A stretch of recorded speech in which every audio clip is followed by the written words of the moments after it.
Hello? Hi, is this Penelope? Not even. Oh, is this 605-555-3197? Yeah, but no one calls me Penelope anymore. Except my parents, that is.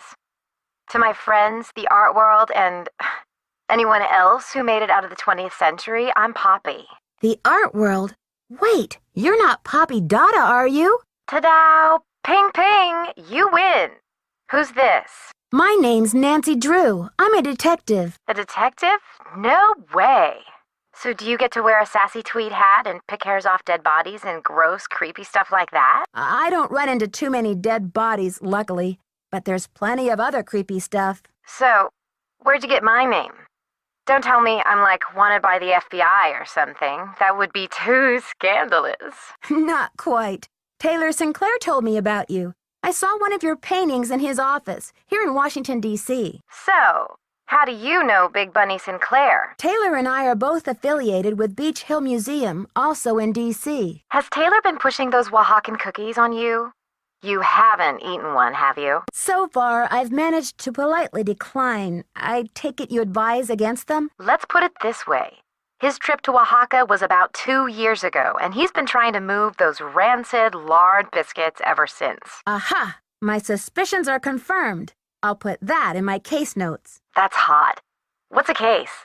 Are there dead bodies involved? Do you need to, tap my phone or impersonate me or something? Someone is stealing Maya antiquities, jade carvings to be exact, and leaving this scary red handprint at the scene of every crime. Ghastly. So, what's with the red hand? It seems like some kind of threat. But to whom? And what is this thief really after? It's more than money, I'm sure of it. Drama.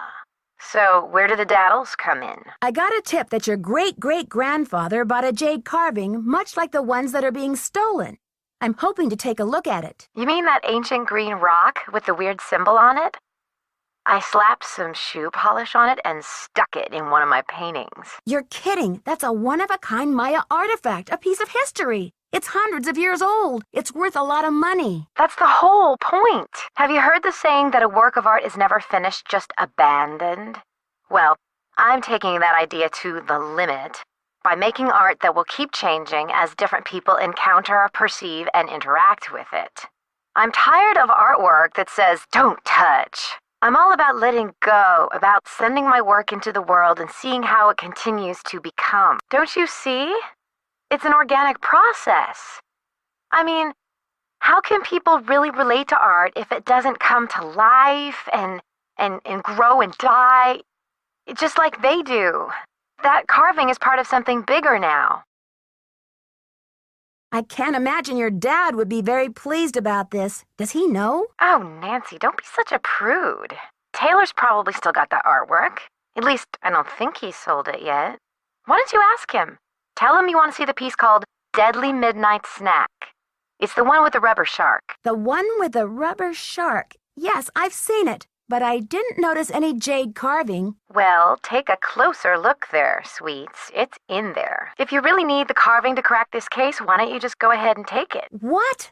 Poppy, you can't be serious. Sure, why not? After all, this is a chance to enact exactly what I've been talking about, the organic process, inviting my viewers to interact with my work.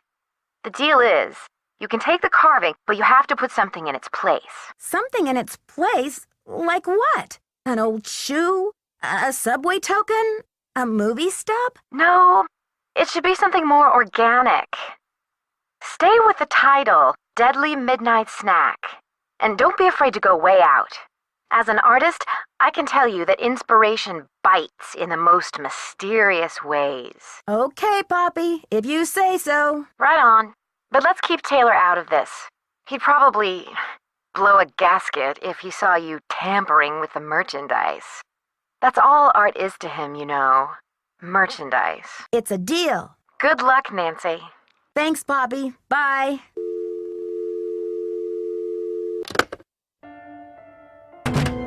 Any news? There was an incident at the museum. Henrik is in the hospital with a head injury. Poor Henrik. Another squabble between him and Joanna, perhaps? Oh, I'm kidding, but I do remember the time she threatened to push him in the pond.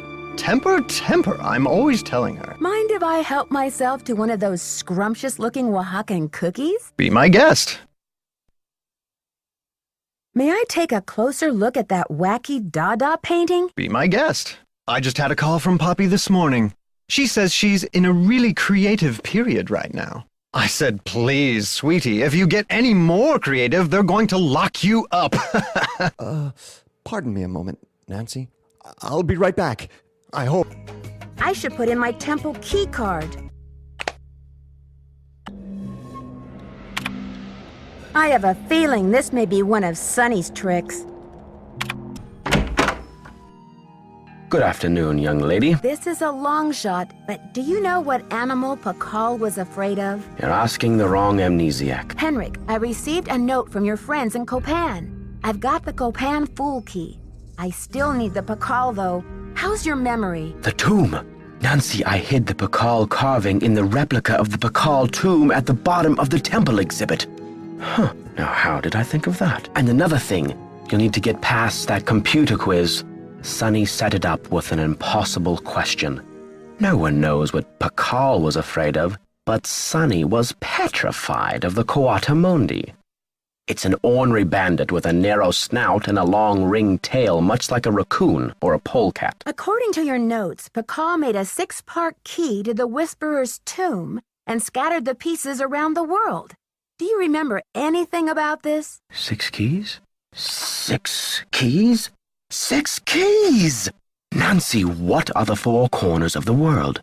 North, south, east, and west. Plus the first king, Pakal himself, and the Copan Fool. When they're all assembled, they open the tomb. Don't you see? This is why I stole the Pakal, to prevent some other schemer from putting the key together. Maybe I'd better tell Joanna what's going on. You must keep this to yourself for now. It's your only hope of getting to the bottom of this. You rest up. I'll be back. I'll do my best.